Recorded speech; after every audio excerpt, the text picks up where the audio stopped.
Schedule a free design consultation, and the more you buy, the more you'll save on blinds, shades, shutters, and more from Budget Blinds. Visit budgetblinds.com today.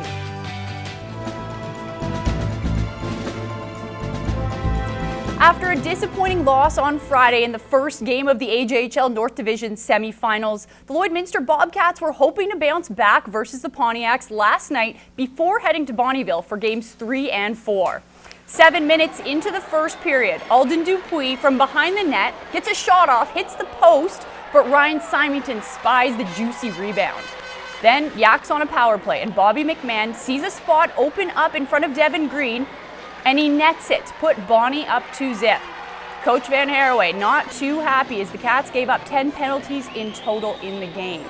Now in the second, and just a minute in, Braden Doucette one-times it past Green to make it 3-0. With a minute left in the period, Cats get a 2-on-1, but Troy Tremblay denies Alex Pernitsky. Cats only got 6 shots in that frame.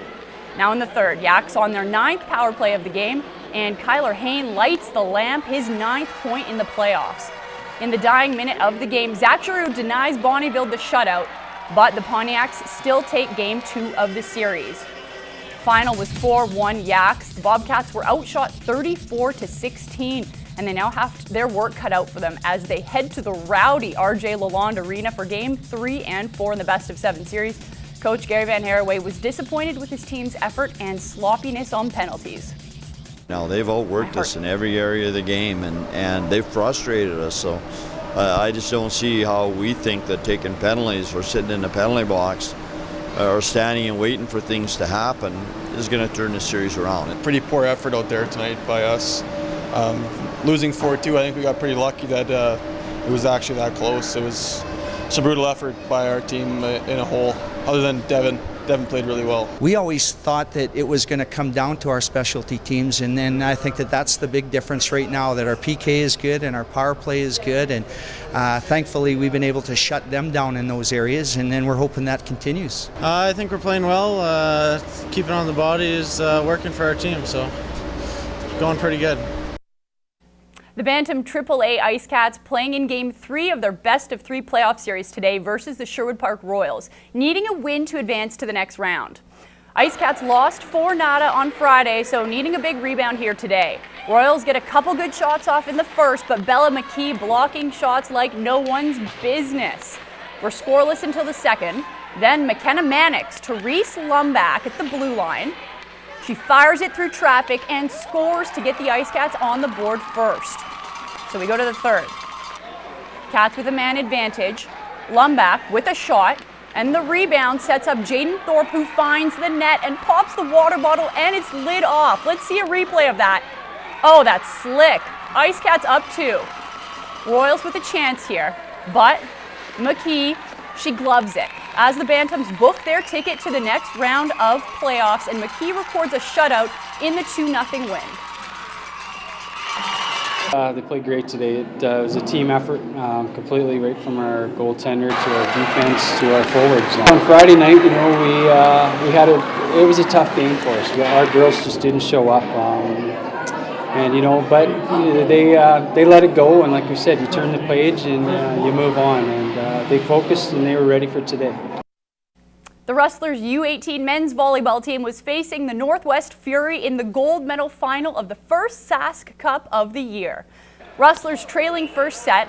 Check out this right side thump from Fury's Wade Harris. Now Rustlers start making a comeback. Tricky second ball from the setter scores. Things are tied at 20 now, and a quick attack from the middle, but the Leaves is all over that dig. Then Mare finds a spot down the line. Now Rustlers with match point, 26-25, but they can't return the left side hit. Then a tip to Pot catches the defenders out for lunch, so match point goes to Fury. Tough serve from Trey Crookedneck leaves the Rustlers giving up a free ball, which they put out. As they dropped the first set 28-26, they won the second but dropped the match 2-1.